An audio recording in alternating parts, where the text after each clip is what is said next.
Andere Länder, andere Sitten. Wer wie wir langsam reist, lernt diese kulturellen Unterschiede kennen. In Peru essen sie Meerschweinchen und in China essen sie Hunde. Wer uns verfolgt, weiß, dass wir so ziemlich jedes Essen zumindest probieren. Okay, bei den Hunden sind wir uns nicht ganz sicher. Hier an der chilenischen Küste gibt es El Loco. Alle sind verrückt danach und diese Delikatesse kostet oft mehr als Austern. El Loco gibt es nur hier und wir sind gespannt, ob wir ihn probieren können.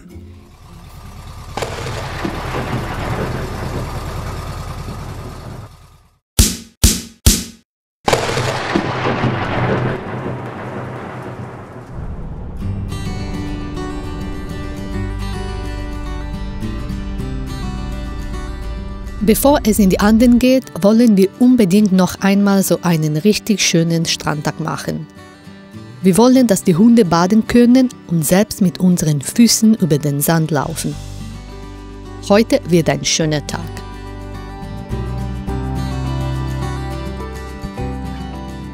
Ja, das hat sich gelohnt. Also dafür, dass wir jetzt nochmal weitergefahren sind, echt richtig cool. War ja vorher nur steinig und ihr seht es ja schon, hinter mir ist es alles gelb, also es ist Sand.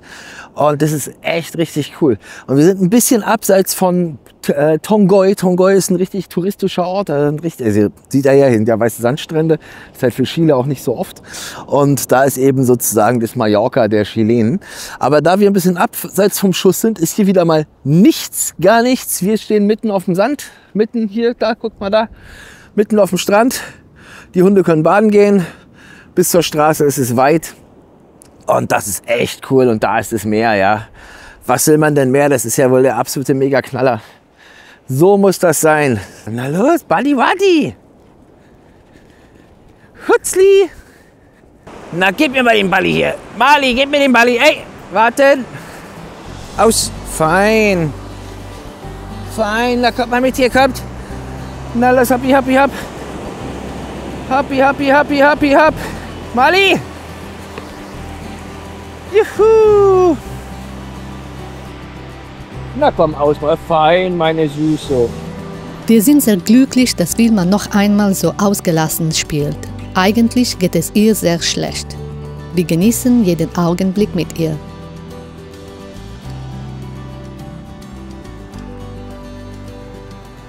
Ich habe ja zuerst gedacht, dass die Löcher im Boden von irgendwelchen Krebsen sind oder Muscheln, die wir da ausgraben können. Und Alessandra hat dann mal gegraben und hat gesehen, dass sie da nicht weit kommt und hat im Internet geguckt. Das stimmt gar nicht. Das sind Löcher, die dadurch entstehen, dass unter dem Sand Kapillare oder das Wasser sich bewegt. Und es sucht sich halt seinen Weg nach oben oder die Luft, wie auch immer. Auf jeden Fall drückt es da Wasser bzw. Luft raus. Das sind einfach Kapillare, also sprich das Wasser, was über den Strand läuft und dann dahin sich hin und her drückt, kommt an einigen Stellen raus oder rein und das sind diese Löcher.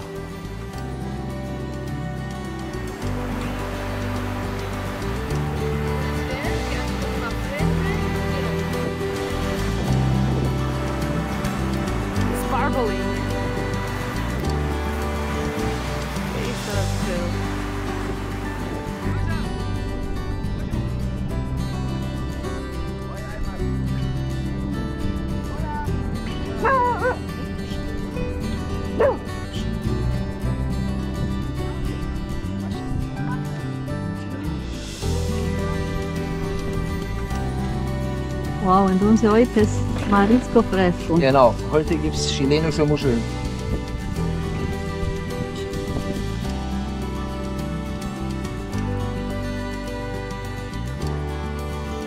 Absolut geil. Aufpassen, dass der Sack nicht reißt.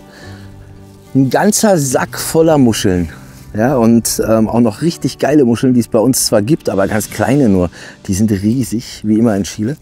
Und wir haben uns ja darauf gefreut. Es sind jetzt mal andere. Wir hatten beim letzten Mal diese ganz typischen, die man roh isst. Und die hier, die kommen jetzt in den Kochtopf mit Salz, Pfeffer, ein bisschen Zitronensaft, Petersilie haben wir noch da, das passt. Und dann machen wir die jetzt richtig schön gekocht und essen die dann schön mit knusprigem Brot. Oh, vielleicht noch eine Knoblauchzehe rein. Oh, das ist richtig dick. Ah ja, genau. Und das sind irgendwelche anderen Sachen, die kann man wohl auch essen. Also hier ist eine von den Muscheln. Das sind die Muscheln, die wir gekauft haben. Die ist aber kaputt. Und diese Sachen soll man wohl öffnen können und dann sind die wohl auch total lecker, aber wir wissen nicht wie, wir wissen nicht, was man damit macht. Und der hat es jetzt einfach hierher geschmissen und hat gesagt, komm, lass es hier. Keine Ahnung. Aber die Muscheln, die machen wir jetzt gleich. Und dann gibt es heute Abend richtig schön Muschelsuppe sozusagen. Muscheln ist ja nur völlig einfach zu machen. Das heißt, wir waschen die ganz kurz, dass der Sand abkommt. Dann machen wir Olivenöl in eine Pfanne, eine Knoblauchzehe rein.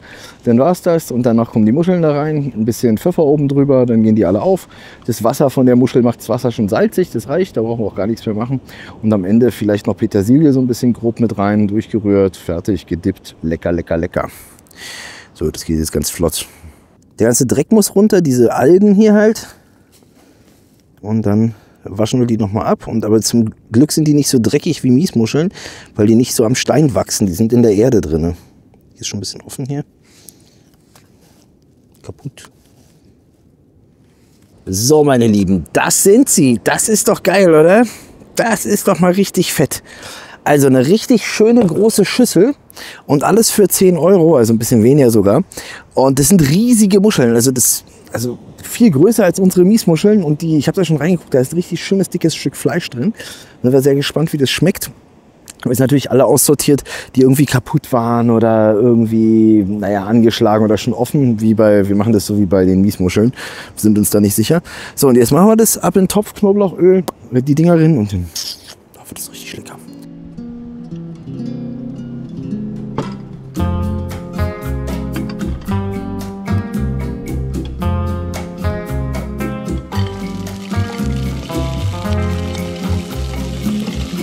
Infinito tren nos acaba, los paisajes cambian sin cesar, el silencio de las ventanas acarician mi. Wir würden ja normalerweise draußen essen, aber es ist so kalt. Also am Pazifik wird es abends immer arschkalt. Das Wasser hat halt nur 15, weniger, vielleicht 10 Grad. Und dadurch ist es eisig. Aber hier, die Muscheln sind fettig und die sehen richtig gut aus. Ja, da freuen wir uns jetzt drauf. Na, Baby? Mhm. Guten Appetit, mein Schatz. Ja, hier ist schon gar nichts mehr drin. Guck mal hier. Sehen aus wie Zungen. Limón pusiste, ja? Ja, der war das halt so. Color. Ja. Ist gut. Bisschen sandig, aber gut. Sabor ist gut. Solo Sandy.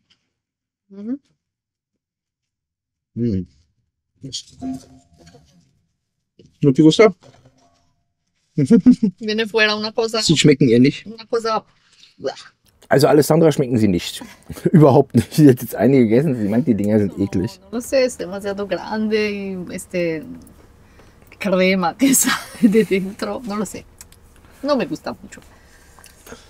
Naja, also sie schmecken halt nach Meeresfrüchte. Sie haben halt so ein bisschen so eine Algentasche, wo ihr Verdautes drin ist. Das schmeckt halt schon ein bisschen creamy. Aber ich mag sie. Ich finde sie ganz gut. Estoy acostumbrada a gruesa de marisco más chiquitito. Entonces todo este interior no se encuentra mucho, ¿no? Die Muscheln hier sind halt anders. So ist das halt. Aber lecker, lecker. Muss ich halt den ganzen Topf essen. Also wenn sie Rotalgen haben, bin ich dann wenigstens drauf.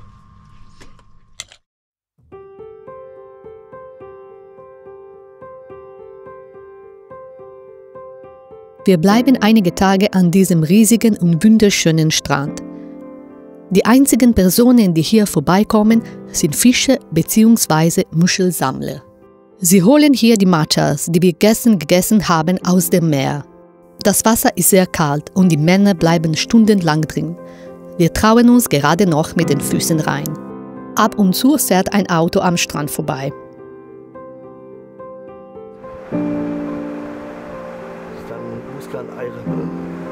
Also das, was ihr hier seht, liegt ja am Strand rum. Und das ist, wie soll man sagen, die Fischer von gestern haben das rausgeholt aus dem Wasser. Das ist halt ein großer Stein. Und an dem Stein sind die ganzen Korallen oder was das für auch immer für Viecher sind da dran. Und jetzt liegt es hier in der Sonne. Und jetzt siehst du die halt alle irgendwie langsam abkratzen. Also das ist schon traurig. Also die schnappen halt nach Luft und versuchen da irgendwie vor sich. Naja, die sterben halt langsam. Und wir können auch nichts machen, weil das ist schon halb umspült von dem Sand. Also ich habe es versucht hochzuheben, aber das bricht alles ab. Das heißt also, ich wollte es ins Wasser schmeißen. Vielleicht haben die noch mal eine Chance, wenn die im Wasser jetzt sozusagen wieder atmen können. Aber naja, das war's. Traurig wie es ist, die gehen hier halt leider ein.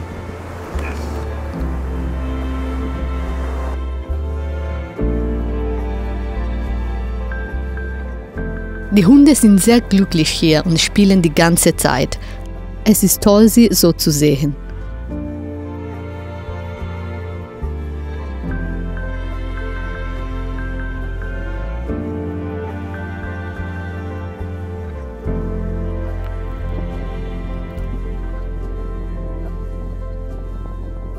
Also, das sind die Muscheln von gestern. Und da die Alessandra ja nun mal nicht geschmeckt haben, haben wir jetzt entschlossen, wir haben die jetzt gewaschen noch mal ganz toll, dass die ganze Erde rausgeht. Also ein bisschen sandig waren die schon, aber meine Güte, kann man schon, also ich konnte damit leben, sie nicht.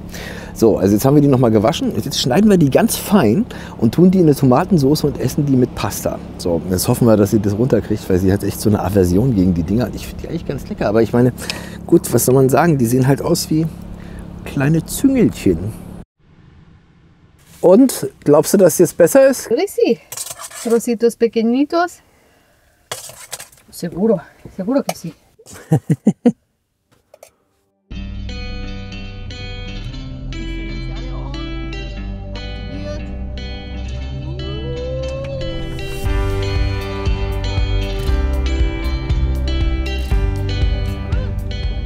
Wir haben unseren Stellplatz verlassen. Jetzt weg vom Strand. Schon wieder nur Ritio hier. Und fahren ein ganz kleines Stück weiter nach Playa Tongoy, also das ist direkt neben dem Strand hier. Und dort soll es Seelöwen und Pelikane geben. Vielleicht haben wir Glück, keine Ahnung. Vielleicht sehen wir es auch nicht, aber deswegen fahren wir dahin. Und hier ist jeden Abend das Gleiche. Guckt mal raus, wie geil die Sonne hier scheint. Und morgens ist hier immer schreckliches Wetter. Aber jetzt sieht es richtig gut aus. Und ja, aber jeden Abend ist so. Jeden Abend ist richtig klarer Himmel, Sonnenschein, aber morgens denkst du, die Welt geht unter.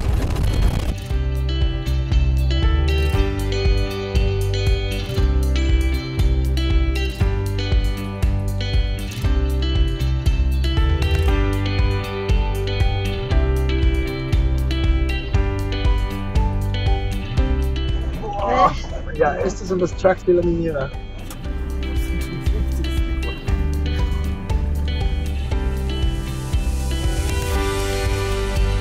Hombre felice. Ja. Bierumlage.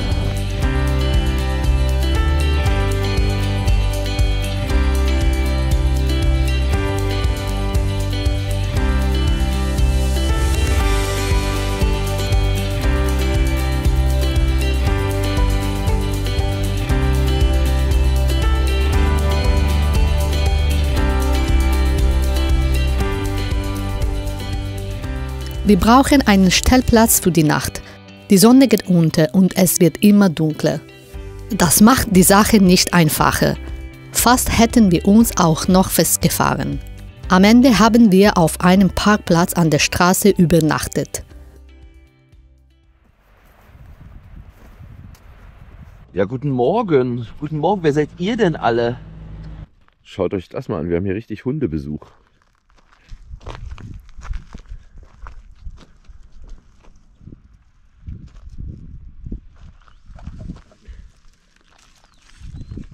Ja, wir können mal wissen, was es ist hier, ne? Guten Morgen. So, wir haben gestern noch ewig einen Stellplatz gesucht und sind dann irgendwann hier gelandet. Es gab nichts, also es stand irgendwie, es waren lauter Strände, aber es ist alles zugebaut, alles mit Gittern, alles privat oder Hotel oder Campingplatz mit Wachservice und ach, total doof, da hatten wir gar keinen Bock drauf. Und irgendwann sind wir hier gelandet, haben hier zwei nette Surfer kennengelernt, hier hinter uns da aus Kanada und heute Morgen erstmal ganz typisch Roadhouse-Bus mit zig Hunden aufgewacht. Es rennen hier 4 dicke Hunde um unser Auto drumherum. Aber hier ist voll schön, guck mal, da unten ist so eine Lagune. Und alles weißer Sandstrand. Da unten kann man halt leider nicht stehen, deswegen stehen wir hier oben, aber ist auch cool. So, da haben wir echt gut geschlafen. Jetzt packen wir hier alles zusammen und fahren los. Wir sind in der Nähe von der Stadt Sirena, da wollen wir heute noch einkaufen gehen. Ja, voll cool. Wir sind jetzt ein Stück weiter gefahren und ein Paradies. Unglaublich. Unglaublich schön. Und wir haben das geschafft, oder ich habe das geschafft, Alessandra hat ja gar keinen Bock drauf, aber ich habe Bock drauf. Wir haben das geschafft, was ich unbedingt noch mal probieren wollte. Dafür brauchen wir erstmal eine Zitrone. So. Und dann haben wir hier nämlich echt wieder Fischer getroffen, die genau das haben, was ich haben wollte. Guckt euch das mal an. So, die heißen Almejas. Wir hatten die auch schon mal. Und genau deshalb will ich sie nochmal. Und die sind mega, mega, mega lecker. So, zuallererst mal, wie war das? Genau, zuallererst mal, muss man da lang schneiden. Nur um die irgendwie aufzukriegen. Yesity.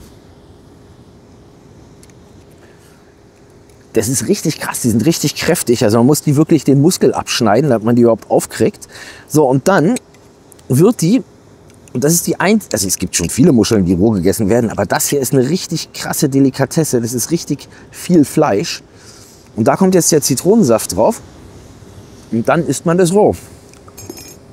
Und ihr glaubt es nicht, die sind süßlich. Und ich möchte euch einen Tipp geben. Also für jeden, der nach Südamerika reist und nach Chile kommt, probiert es hier. Also das gibt es nur hier, das gibt es nirgendwo anders in der Welt. Und für mich ist es ein Geschmack, den ich noch nie im Mund hatte, den ich total interessant finde, einzigartig finde. Und deswegen wollte ich ja unbedingt noch mal her, um genau das zu probieren.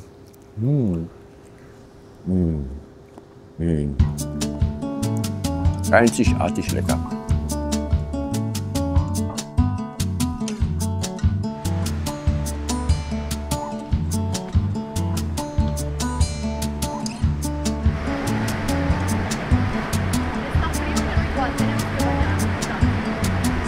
So, es ist endlich soweit. Wie lange ist es her? Seit Bombiñas, kein Meer mehr, kein Baden mehr.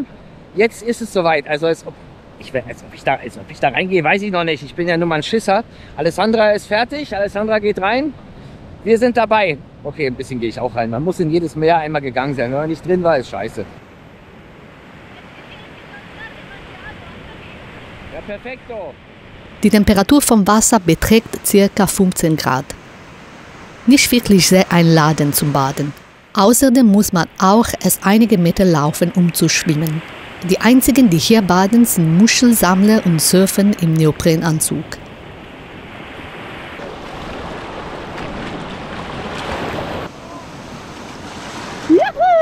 Also, es ist so kalt, da will man nicht mehr rein pinkeln. Das ist einfach zu kalt. Also ich glaube, mir reicht es so bis zum Oberschenkel. Das ist super gut, dass die Glocken nicht drin hängen. Weil wenn die drin hängen, dann geht's gar nicht mehr.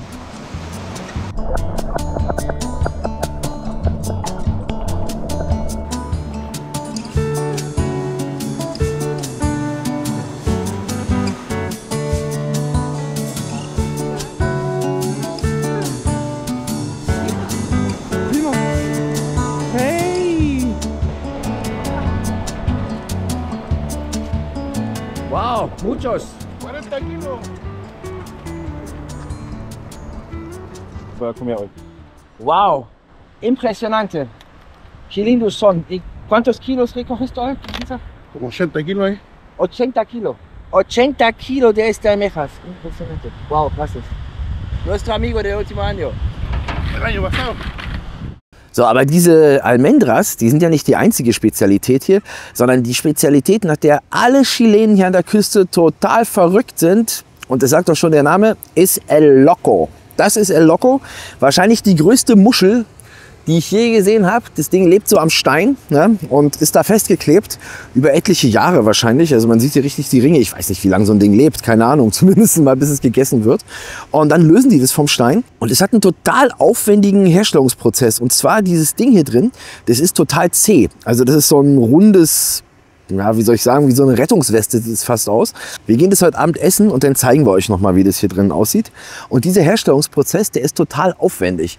Und zwar deshalb, weil das Ding eben total zäh ist und es muss erst gereinigt werden, dann muss es geschlagen werden, also es wird sozusagen geprügelt. Ich glaube, das macht man mit Tintenfischen oder mit Kraken auch. Und erst dann wird es gekocht. Und der Preis, wenn man die roh sammelt, liegt nur bei 10 Euro das Kilo. Aber sobald die dann verarbeitet sind, liegen die schon bei 25 Euro das Kilo. Also das ist schon eine Delikatesse. Und da freuen wir uns drauf, das zu probieren. Ich hatte das mal in einer Empanada drin, aber da erkennt man das ja nicht richtig. Und genau, das ist El Loco und das gibt es heute Abend.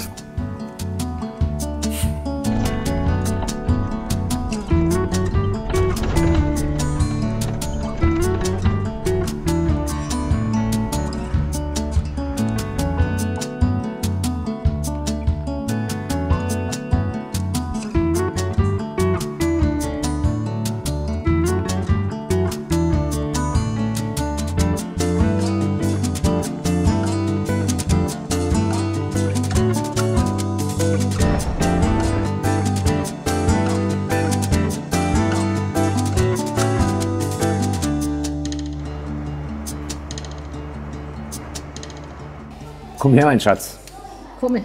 Komm. Tienes el menú. Ja, wir haben jetzt schon gefunden, wir sind jetzt dort, wo es den Loco gibt. Also die Locos, diese unglaublich riesigen Meeresfrüchte. Und die werden wir jetzt probieren. Aber die sind ja nicht so billig. 25, 25.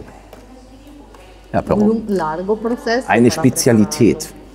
preparar. Wir müssen es probieren. Ne? Und da unten haben wir die ganze Zeit gestanden. Echt eine geile Ecke, also an der Küste.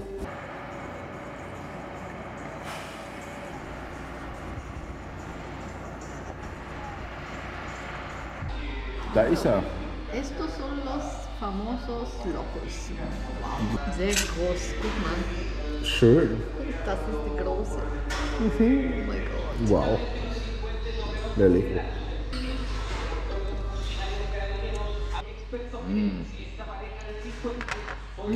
El Loco. Vamos a ver.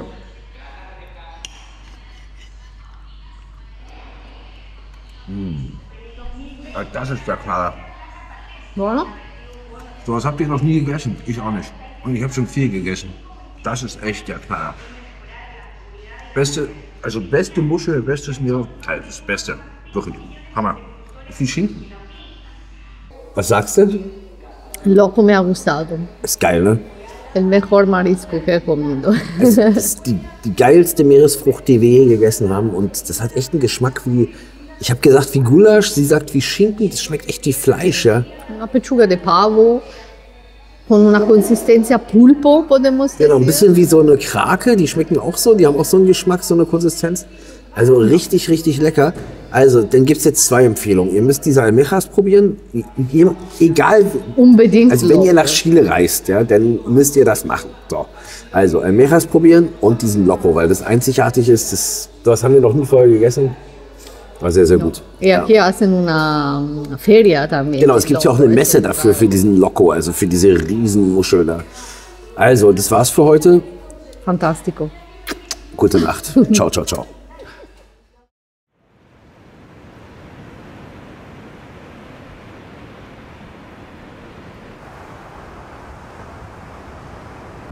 Wir erreichen jetzt Chungungu. Komischer Name. Ja, komischer, ne? Also Chungungu, wir hatten auch nie gedacht, dass es den Ort gibt. Wir haben den auch noch nie gesehen. Wir hatten auch nie vor, hierher zu kommen. Und jetzt haben wir hier, ja, jetzt werden wir doch noch sogar 2 Wochen bleiben müssen. Ja, ihr wisst ja, wir müssen ja ab und zu mal arbeiten. Und jetzt ist ja auch noch was total Blödes passiert. Das erzählen wir euch aber nicht jetzt. Dafür gibt es ein extra Video. Und deswegen sind wir jetzt in Chungungu. Und wir haben es jetzt gerade eben das erste Mal gesehen. Ein kleines, verlassenes Fischerdorf an der Pazifikküste. Also das ist eine, was ist das, eine 300-Seelen-Gemeinde. Und da haben wir jetzt ein Haus. Also sind wir mal gespannt, ob wir das jetzt hier finden. Auf nach Chungungu. Auf den ersten Blick ein typisches chilenisches Dorf abgelegen an der Küste. Chungungu wird für uns aber noch zu einer Herausforderung werden.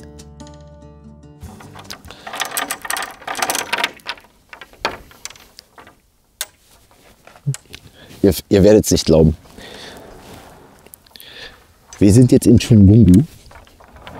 Eigentlich ein Badeort und wir haben auch gedacht, es ist warm. Es gibt auch in dem Haus keine Heizung, in dem wir sind. Also, das stand aber auch in der Anzeige drin, also das wussten wir. Und netterweise, Heizung gab es keine, auch weil wir gefragt haben nach Wärme. Aber der liebe, nette Besitzer hat mich mit einem Poncho ausgestattet. Und seitdem ist mir auch nicht mehr wirklich, seitdem ist mir auch nicht mehr wirklich kalt. Also das ist schon gut. Ja. Aber ihr müsst euch vorstellen, wir standen noch vor 2 Tagen, 3 Tagen waren wir am Strand und es war so heiß, dass man es tagsüber nicht aushalten konnte. Und jetzt ist es so kalt, ja, also in der Nacht, also ich arbeite ja in der Nacht, es ist so unendlich kalt. Ja. So, also jetzt sitze ich hier nachts mit Poncho, Pullover, allem möglichen drum und dran hier rum. Und jetzt gehen wir 2 Idioten. Ich zeige euch mal Alessandra, die sieht nämlich genauso bescheuert aus. Ja. So, jetzt gehen wir. Los colores no fijan muy bien, pero importante es cubrirse. Die Farben. Du siehst aus wie ein Sack, genauso wie ich. So, also auf jeden Fall gehen wir jetzt einkaufen und holen uns was Leckeres mal, was es hier irgendwie gibt. Hier soll es so ein paar kleine Supermärkte geben, aber es ist halt ein kleiner Ort. Ja, ihr seht es ja, hier ist halt auch keiner. Wir sind halt ein paar Häuser, aber so wirklich, dass hier einer ist oder hier irgendwas los ist. Aquí venden suculentas cactusplantas. Also machen Mira, wir. ahí está un camper. Ja, er ist da oben. Also es sollen auch noch andere Deutsche hier gelandet sein, auch mit einem Camper. Keine Ahnung, wir haben die jetzt nicht gesehen, wurde uns nur erzählt. Der hat Buschfunk. So, aber jetzt latschen wir hier mal durch Tschungungu. Te falta una bella flauta. Y puedes tocar una canción. Die lachen sich wirklich über uns tot.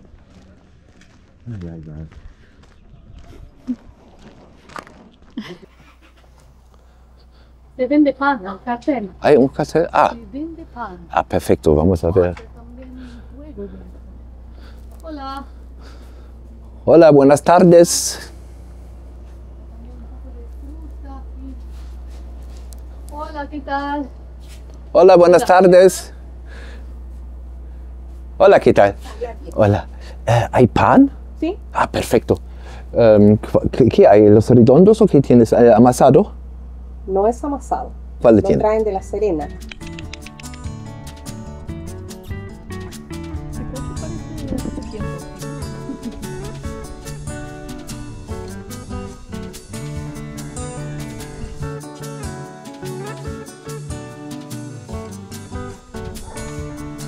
Alles in allem wird das Dorf eher verlassen.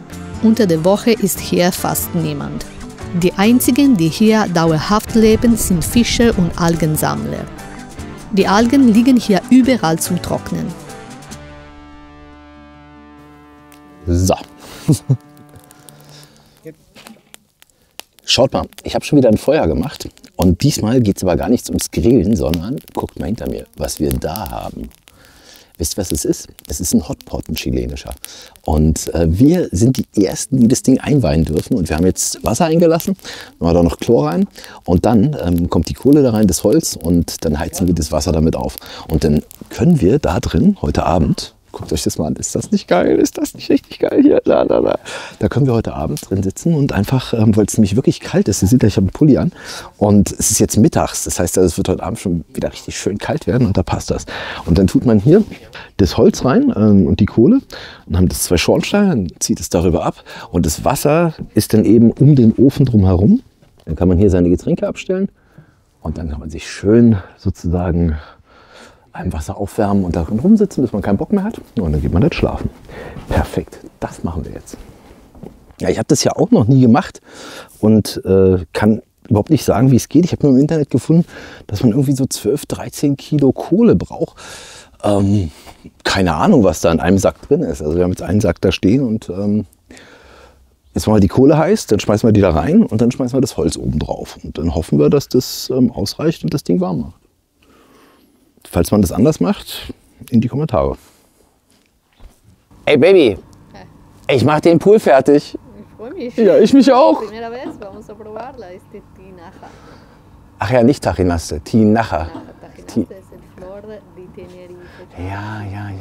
Con los nombres propios no hay esperanza. Pero está bien lo que tú dijiste. Also echt. Primero los carbones. Wir sehen hier 2 Superhelden, die zwar keinerlei Plan haben, aber sehr viel Tatendrang. Diese Prozedur wird sich über Stunden fortsetzen. Natürlich hat keiner vorher gelesen, wie so ein Hotpot funktioniert. Es gibt viel Rauch und wir nebeln das ganze Dorf zu. Richtig brennen will der Ofen aber nicht.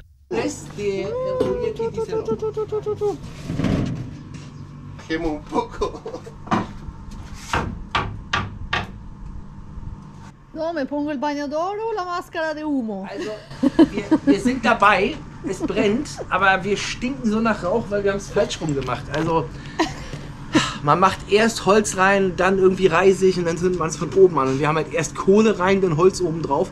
Und jetzt dampft das Ding blöd. Ey, ich sehe total schrecklich aus, ich habe total rote Augen. Ja, ihr seht's ja. Ihr seht's ja. Hm? Hi. Na, wer bist du denn? Oh.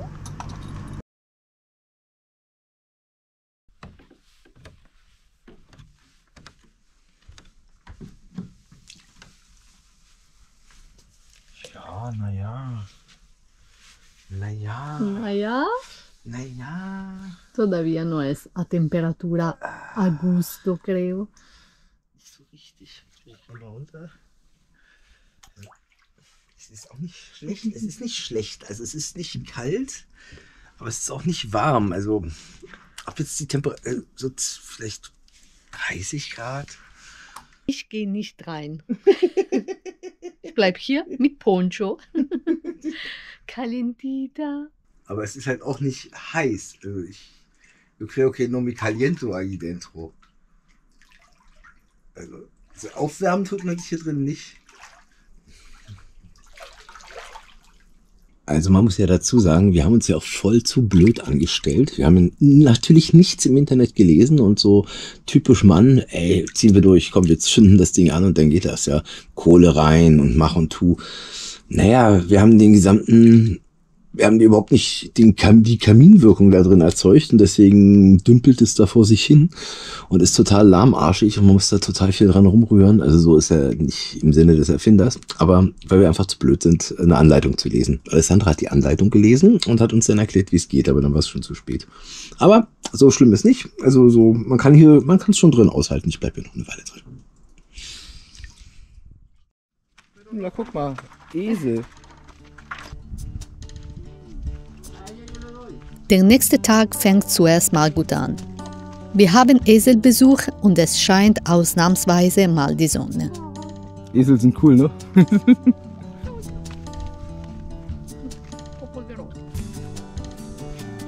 Später zahlt Björn dann den Preis für sein Bad in der Nacht.